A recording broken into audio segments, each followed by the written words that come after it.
Sunday morning, and every decent man and woman is listening to Test Miles with Nick Miles on FM News 101 KXL. Buckle in.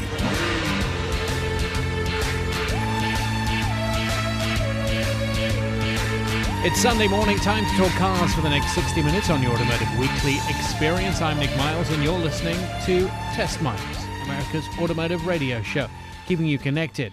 Let's talk about what's on today's show. Well, we're going to have a little bit of a look at what cars we've been driving out of the Test Miles garage. We're going to jump over to Honda. They've got a lot going on, and we got some stats recently from Polk that shows that they have 10% of the local car buying market. Our friend Roman Micah will be on the show from the Fast Lane Car and Truck, and we'll also take a look at some new products which will keep your car clean and shiny.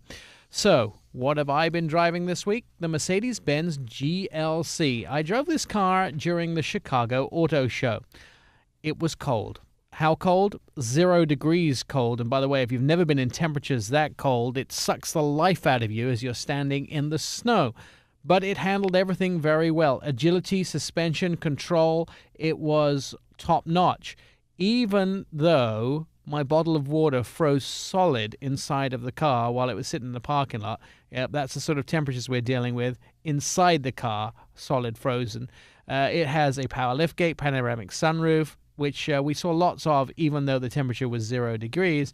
Heated front and rear seats, thank goodness for that. Even an ionized purified cabin air with aromatherapy.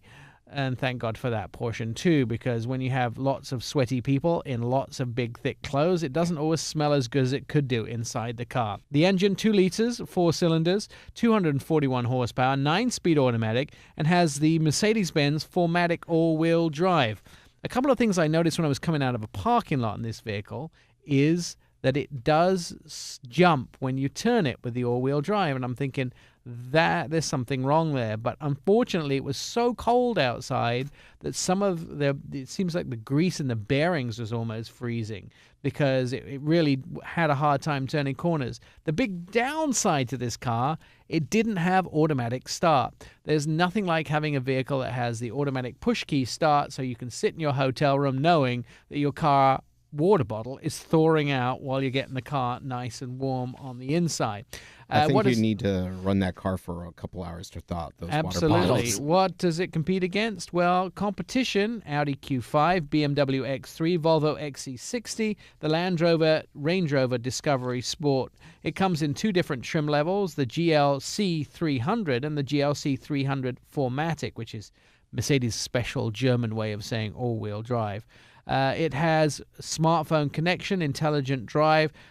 Also, the virtual eyes can see hazard of 360 degrees, and the car has Wi-Fi diagnostics, which is great if you had something that wasn't as well made as a Mercedes. Starts at $38,900 and tops out at $41,000. That is the basis price. You can, of course, go up to a lot more than that if you start adding lots of extras on there.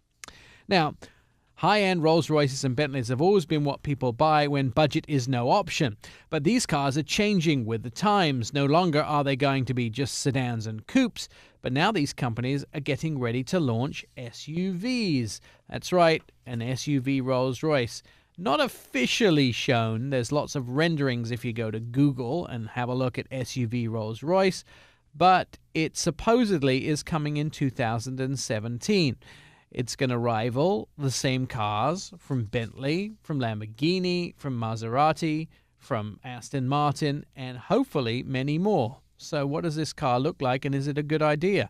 We wanted to talk to the team a little bit about that. So supposedly this Rolls-Royce version will have 6.6-litre V12, the Ghost twin engine, 600 horsepower, and be around $300,000. Who do you guys think is going to buy a Rolls-Royce? Well, obviously someone who has extreme amount of money and wants to be chauffeured around. But that's pretty obvious. But is it more like a big limo SUV, or is it really for somebody that was going to drive themselves? I think limo SUV. I mean, I'd rather be in a limo SUV than an actual low-sitting car, even though I guess Rolls-Royce isn't really considered a low-sitting car because you have a beautiful seat and reclines, and I mean, it's just driving It's off the ground considerably Yeah. as well. Although we actually have seen the Bentley Bentayga, that SUV that was in Chicago. It's been released in Europe before, and I don't know. It's something to me looks like it's a hearse almost. Yeah, it's big. It really is big. Like I was sitting there trying to guess the weight, and that thing has to be over 8,000 some pounds. Yeah, maybe, but at least you do qualify for that tax incentive of the $13,000 off for an agricultural vehicle if it weighs over 6,000 pounds, which is, I think when you don't need the tax break when you're buying a Bentley. I don't know. I need every penny I can get if I'm going to buy a Bentley, let me tell you.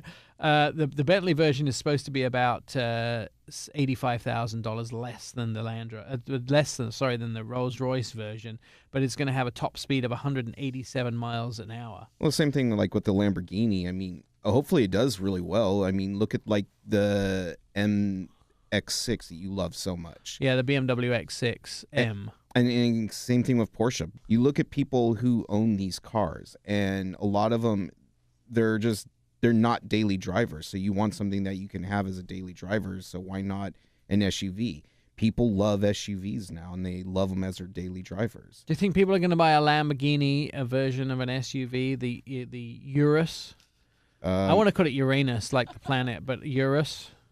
I don't know. No one did back in the 80s when Lamborghini did have an SUV out. It's estimated to be considerably less than the other two, though, under $200,000. Does that make it more palatable? Maybe. I mean, it depends on the performance. I mean, obviously it's Lamborghini, so it should have some performance value there. So the thing with Lamborghinis, though, it doesn't automatically. I can see Rolls-Royce and Bentley making an SUV, but Lamborghini doesn't translate to me into an SUV. Well, I mean, they're low-slung, race cars. It does. It looks kind of like you took a Lamborghini and kind of squished it together. A carbon fiber interior structure, four bucket seats, camera imaging, 2 TFT screens placed perfectly on the left and the right. Interesting cockpit, 600 horsepower. Were you going to say something, Jen?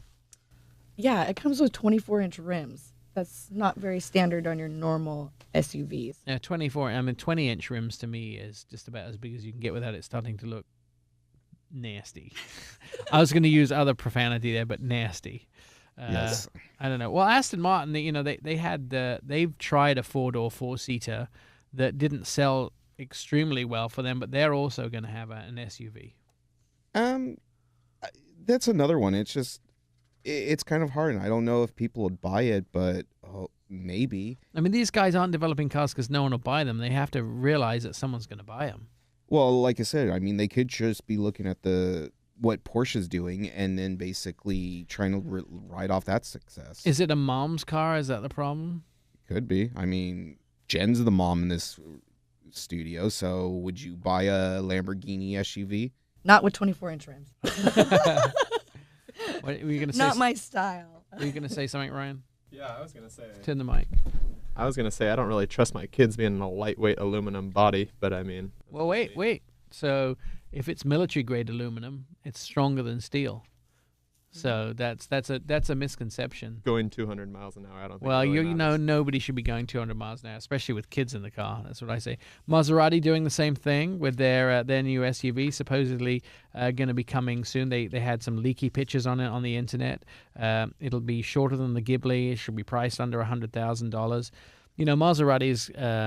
Maserati was originally sort of the luxury, the family version of the Ferrari, and now Alfa Romeo has sort of gone into that.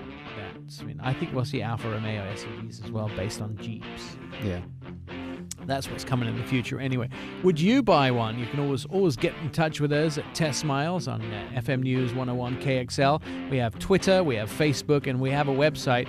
We'd love to hear whether you think that large luxury SUVs make any sense whatsoever. When we come back, we're going to be talking to Chris Martin from Honda and finding out what's going on there. We're also going to be taking a look at the fast lane truck and car. That's coming up next on Test Miles.